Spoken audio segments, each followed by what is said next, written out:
stories was too similar. I've seen enough. Speaking of similar stories,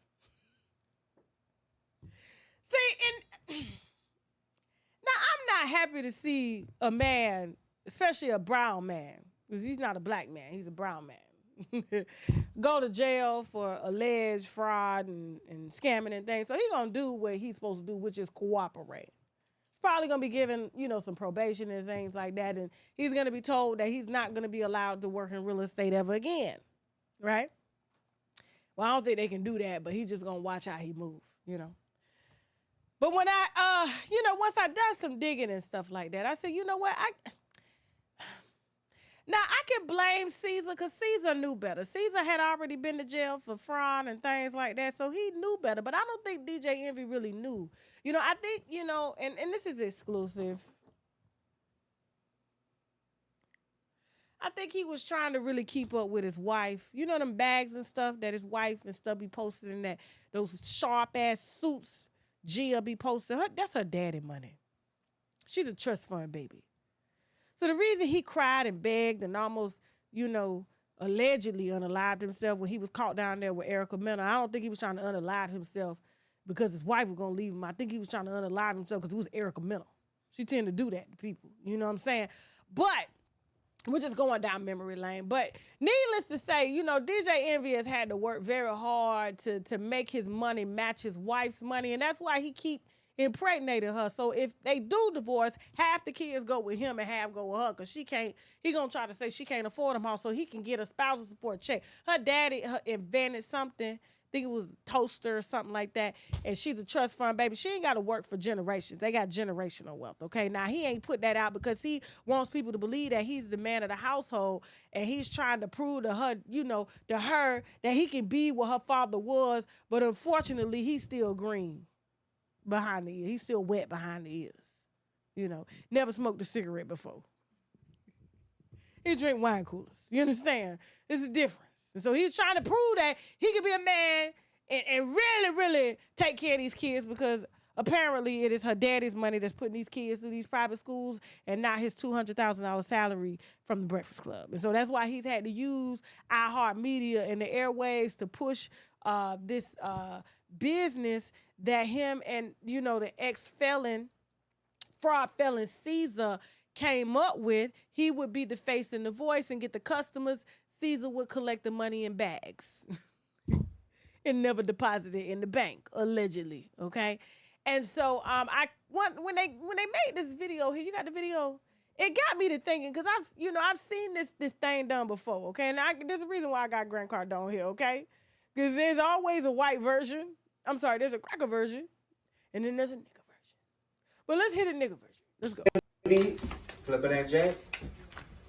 Puto King. Today, Pro Style came. This is your first time picking up rent, right? First time picking up these joints, so we don't want to see the names on the checks, but yeah. Oof. First time picking up rent, and that's what it's all about. When I tell you about creating generational wealth, that's what it is. I picked up, this is some of my rent. He owes me some more.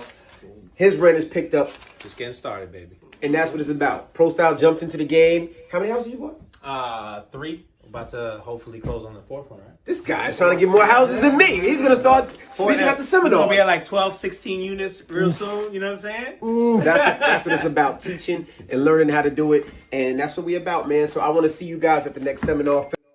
Okay, all right. So basically what they did was they took properties according to the court, the cases that was filed. This is not Tasha K words. This is the people that are alleged victims' words, okay? And now the Justice Department apparently got it. Okay, it's RICO.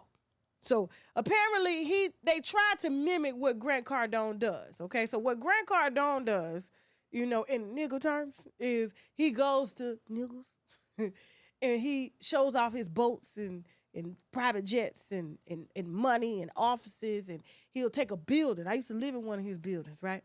And then he'll sell that building a piece, like a little piece at a time. So instead of him going to the banks, because the banks don't trust him because he filed bankruptcy, owing the banks $100+ million allegedly and stuff like that back in the day, so they don't give him no money. So he had to figure out, how am I supposed to buy real estate and they won't give me no money, right? So what he does is he goes to niggers that are under the age of 30, but over the age, but at the age of 25, and he sells them what they call generational wealth. Do you want to make residual income? So you're gonna give me $100 every month into this real estate portfolio, and I'm going to multiply your money 10 times. So which means you'll make $1,000 on this building every time somebody pays rent to me.